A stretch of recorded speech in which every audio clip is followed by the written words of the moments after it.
Hi and welcome to another episode of Energy Bites with ELS, a podcast where the ELS team share their views on the current state of energy market, politics and regulatory environment.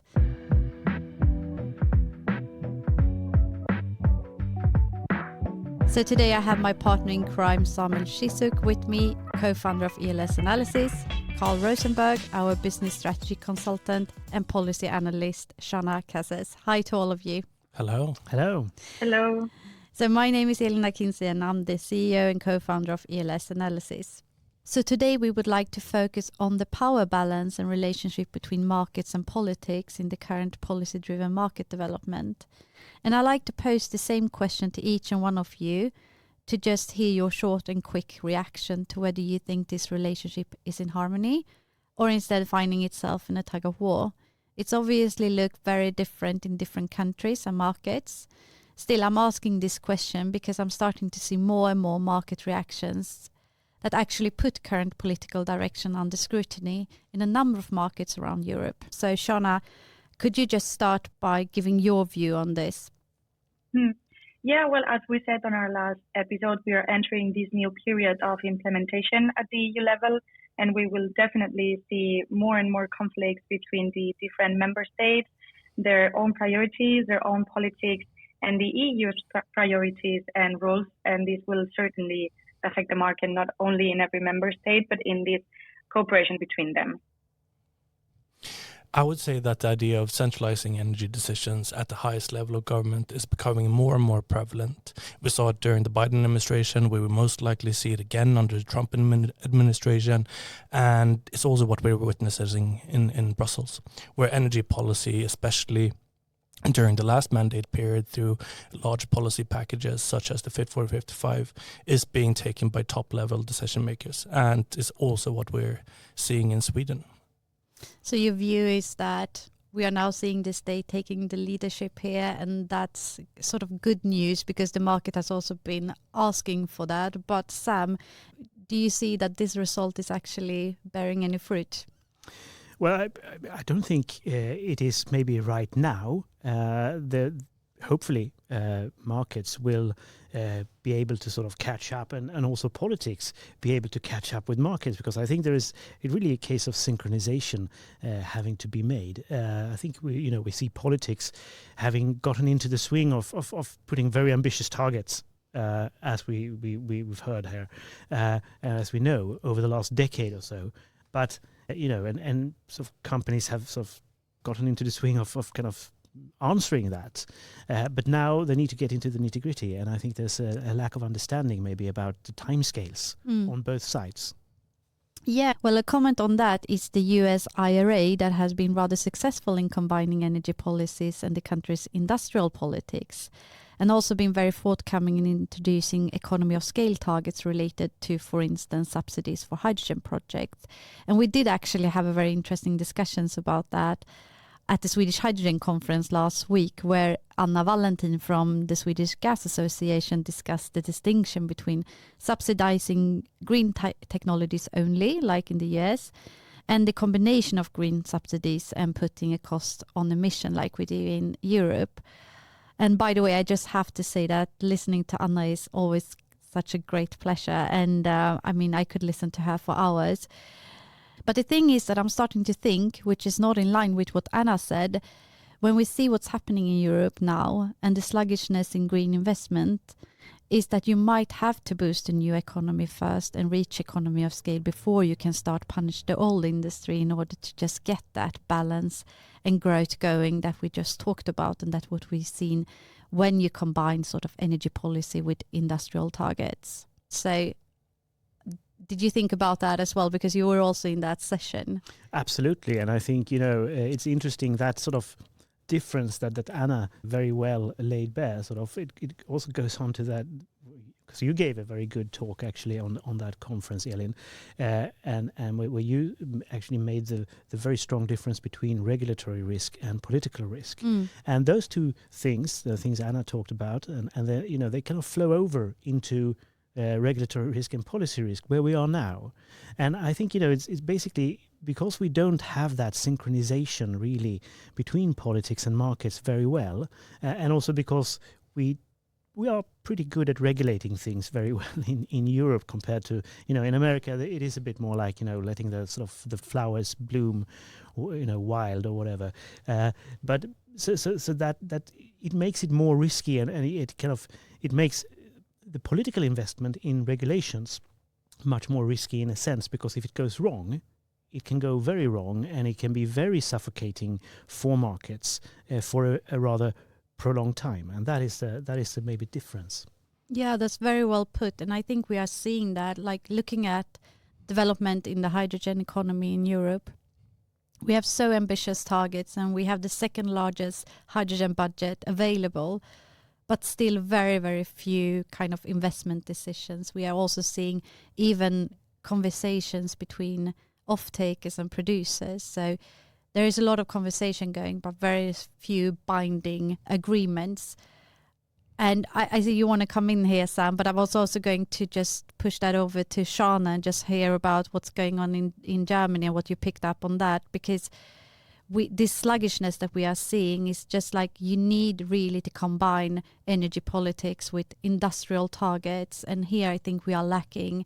There is some kind of inherent conflict here in Europe, which is rather problematic. But Sam, you want to give a comment, and then I will give it over to Shana. I just wanted to underline that, because where we are in Europe is actually, we're struggling to even put the earmarked money to use.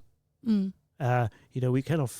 almost falling on the first sort of step of this staircase in front of us, which is it's disconcerting, I suppose, and disheartening. Yeah, Shana, you want to give us some updates on what you've been following in Germany, because I think this is really giving a very good example of exactly this. Yeah, for sure. Sam, you are completely right with this, because we have fresh news coming from Germany. We did mention a couple of episodes ago that some countries had recently joined the auction as a service mechanism from the EU Hydrogen Bank auction for this second auction that just opened last week. And that was good news, because for the first auction, it was only Germany who did so, with a budget of 350 million euros. But the fresh news are that this will no longer happen. Later last week, the Ministry of Economics announced that they were abandoning the plan to support this domestic renewable hydrogen production through this scheme, mainly because they were having regulatory conflicts with the Commission and misaligned priorities. Apparently, the Ministry of Economics could not reach an agreement with the Commission, citing very tight specifications as the key issue, blocking the negotiations. And this actually represents a setback for Germany's ambitions to lead in green hydrogen innovation.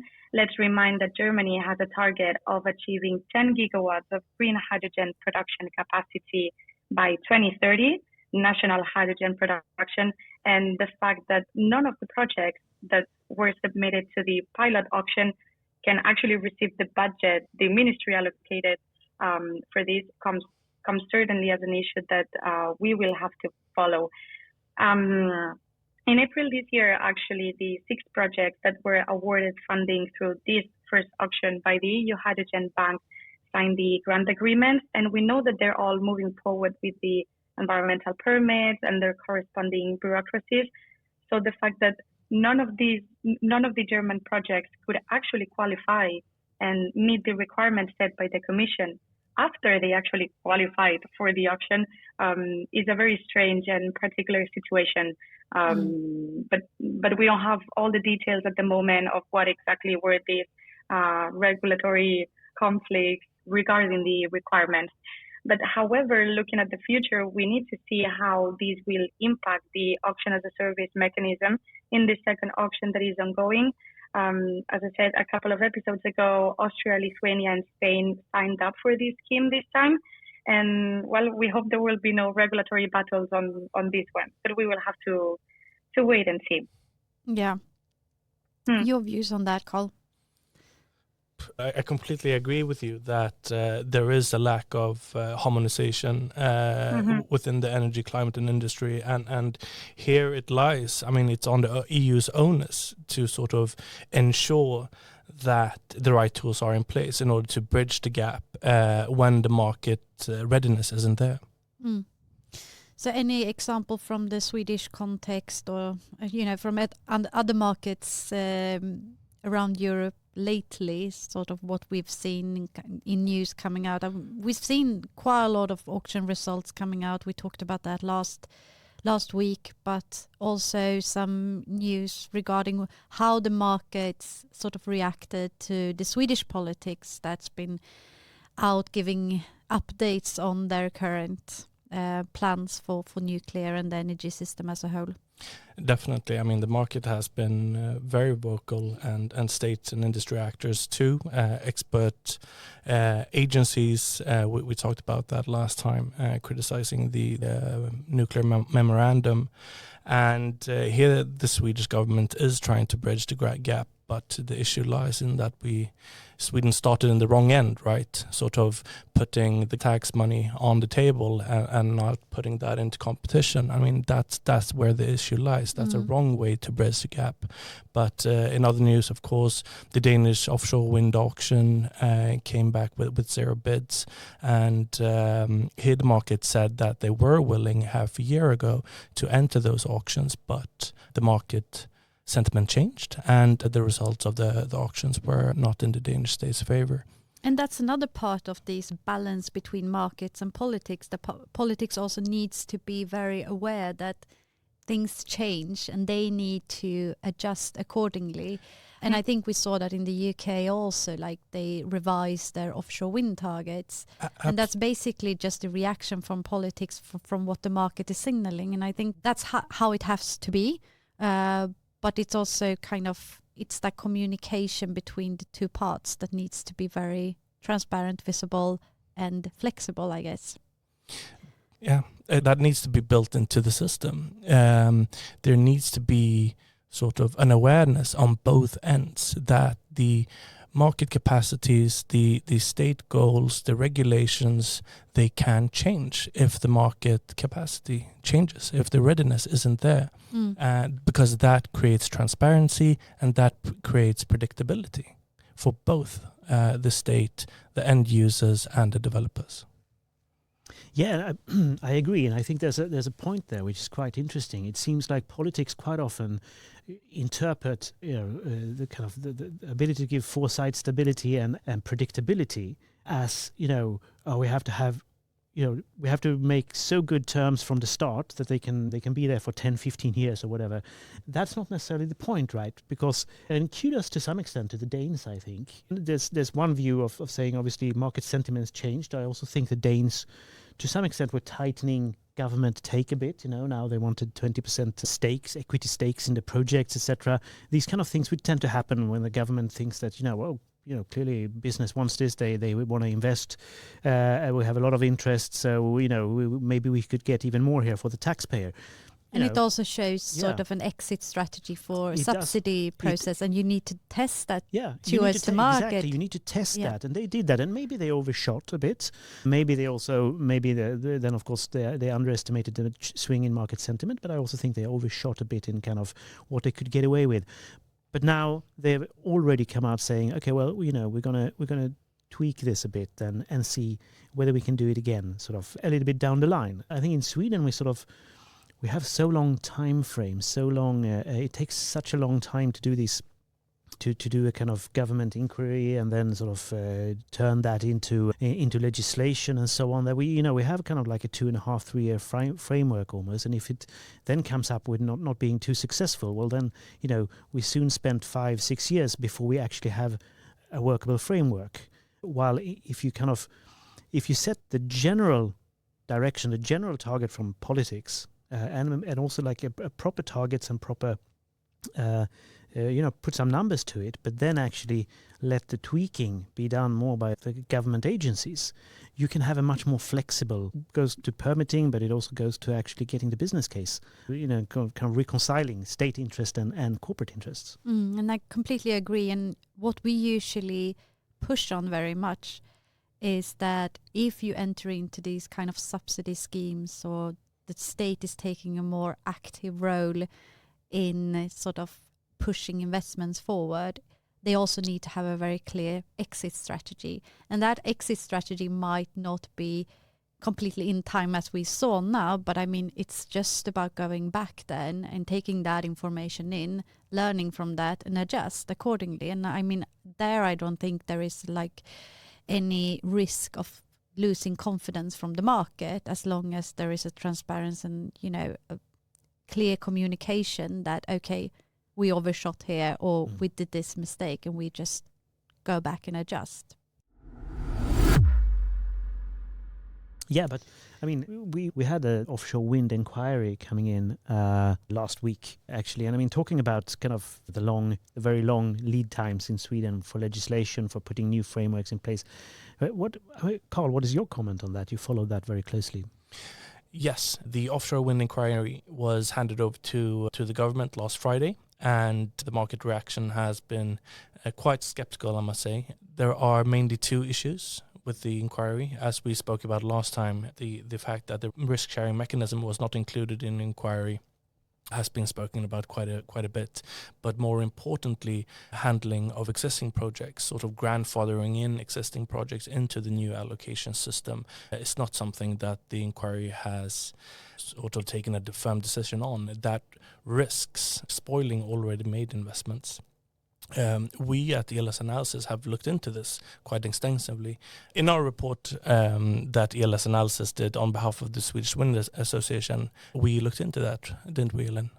Yeah, we did. We looked into the possibilities of using the pre-qualification rounds to a larger extent, sort of, you know, already existing projects being able to use the leverage they already have on those sites, and that would kind of give them more points ahead of the more competitive auction structure. I mean, it's difficult to go through this on a podcast, but I mean, there are possibilities of actually, you know, designing an auction system so that it's beneficial for those developers that's already been investing heavily in the sites.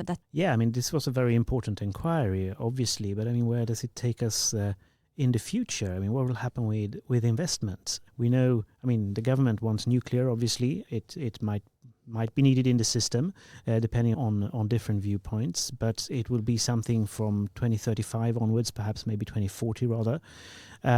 What's going to happen in the meanwhile? Is this really good for getting any investment in offshore wind? If we don't have any investment in offshore wind, is there anything telling us now, they're giving us a foretaste of onshore wind picking up from the rather slowing pace it's been showing? What is happening actually? You know, maybe I'm, to be a bit provocative, are we electrifying in Sweden? So on that provocative note, let's wrap up and some final remarks from everyone. So what will you keep your eye on during the holiday breaks?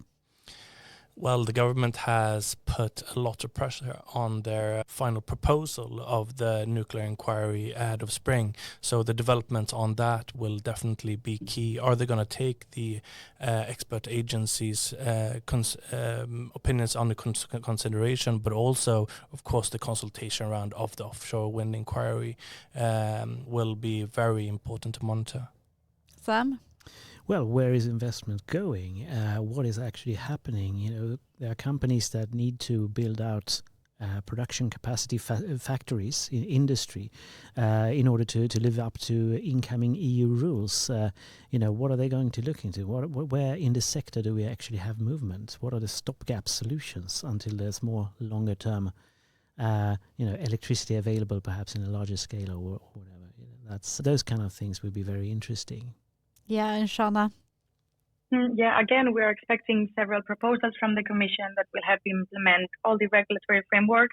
We'll see the conflicts that may arise from this, and we will, of course, see how the recent announcement by Germany will affect not only Germany's ambition with regards to hydrogen, but also how other members will make use, or at least try to make use, of the option as a service scheme, and whereas this sets a precedent when implementing EU investment tools in member states.